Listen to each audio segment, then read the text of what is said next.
Hello friends, welcome to साहस of technologies.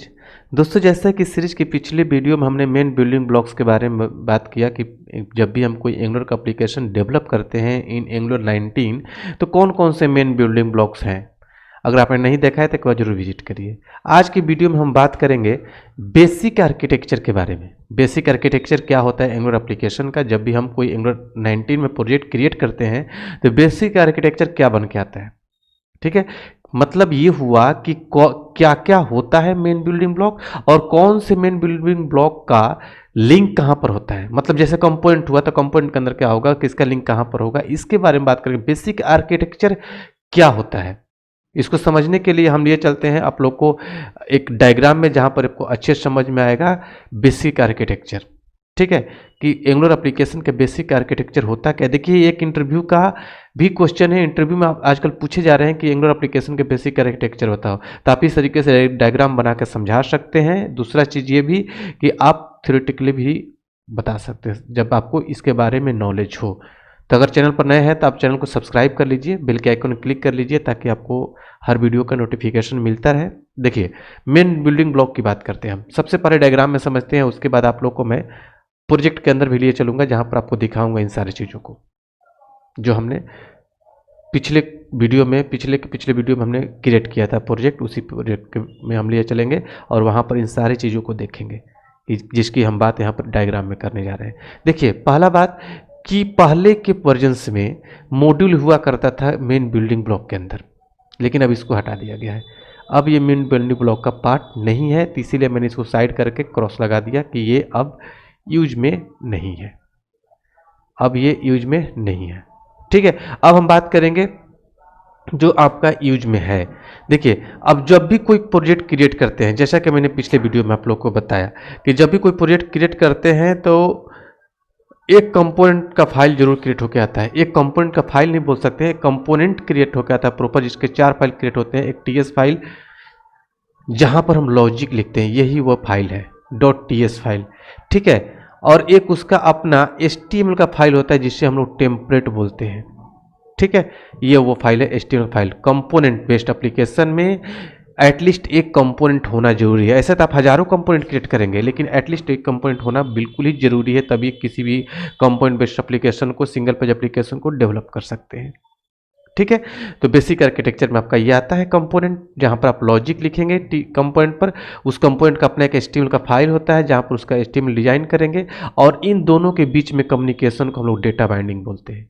अगर आपको इधर से कोई डेटा लेकर जाना हो या फिर इधर से कोई डेटा लेकर आना हो तो डेटा बाइंडिंग की हेल्प से ही कर सकते हैं। मान लीजिए कि यहाँ पर कोई वेरिएबल है, ठीक है, और इस वेरिएबल का वैल्यू को आपको टेम्पलेट पर दिखाना है, तो आप प्रॉपर्टी बाइंडिंग, इंटरपोलेशन, ये सारी चीज़ें कर सकते हैं। अगर आप यहाँ पर कोई बटन है, उसके क्लिक पर कोई डेटा लेकर टीएस फाइल पर लेकर आना चाहते हैं तो आप इवेंट बाइंडिंग से कर सकते हैं। मतलब डेटा बाइंडिंग क्या हो गया, communication between component to its view. हर कंपोनेंट का अपना मेटा डेटा होता है। ठीक है, जैसे अब ये हम लोग प्रोजेक्ट में देखेंगे कि हर कंपोनेंट के अंदर एक डेकोरेटर होता है, कंपोनेंट डेकोरेटर, उसके अंदर कुछ मेटा डेटा होते हैं। तो वो सारे मेटा डेटा ही इस कंपोनेंट को डेकोरेट करते हैं। जैसे कंपोनेंट का मेटा डेटा होता है एक सिलेक्टर, तो उस कंपोनेंट का सिलेक्टर जहां पर रखते हैं वहीं पर कंपोनेंट लोड होता है। ठीक है, अभी हम देखेंगे तो मेटा डेटा होता है।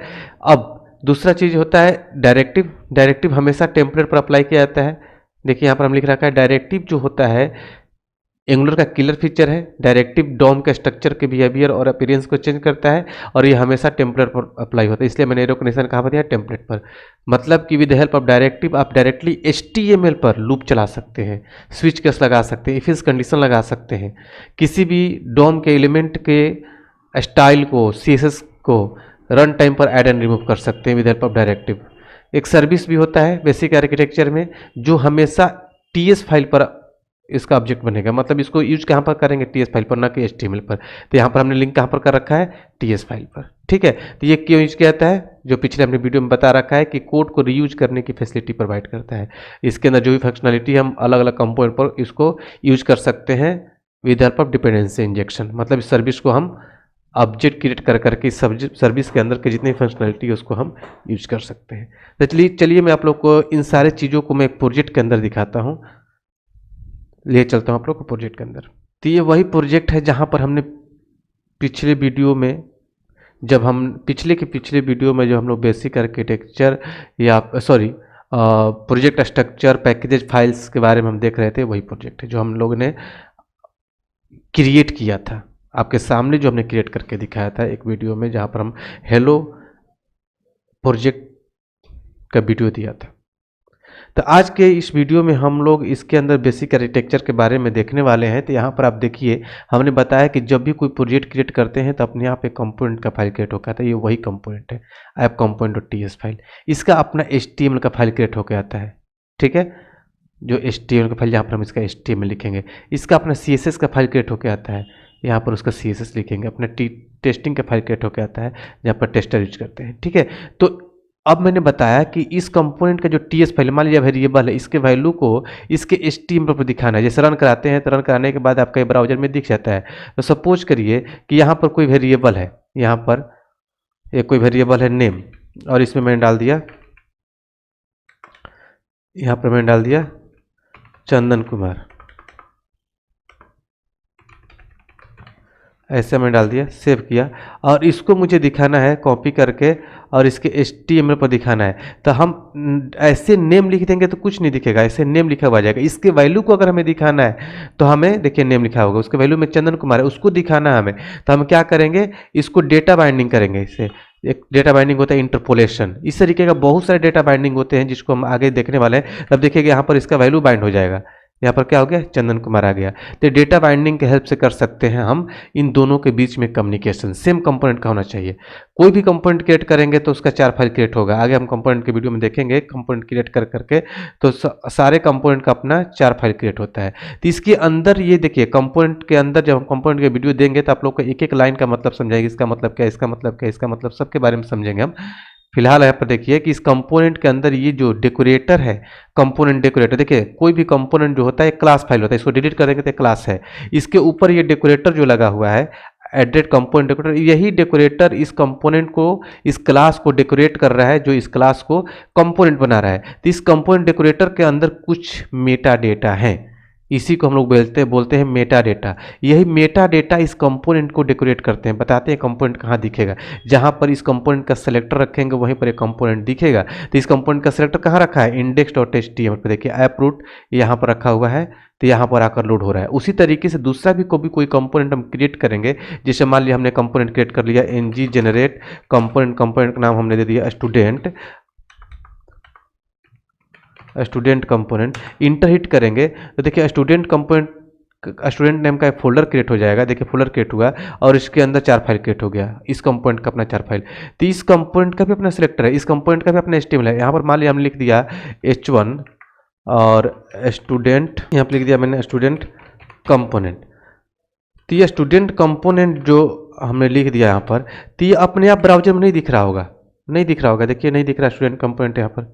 तो इसको दिखाने के लिए इसका सेलेक्टर रखना पड़ेगा, ठीक है। इसके सेलेक्टर को हम कॉपी करके और ऐप कंपोनेंट के HTML पर यहाँ पर रख देंगे तो ये भी दिखने लगेगा। देखिए यहाँ पर हमने रख दिया तो ये अब दिखने लगा, लेकिन इतना से काम नहीं चलेगा। अब ये स्टैंड अलोन कंपोनेंट है। आगे हम कंपोनेंट की वीडियो में बताएंगे कि ये कंपोनेंट जो भी क्रिएट होते हैं अब स्टैंड अलोन क्रिएट होते हैं। स्टैंड अलोन लिख कर नहीं आएगा। एंगुलर 19 में ये कंसेप्ट चेंज कर दिया गया है।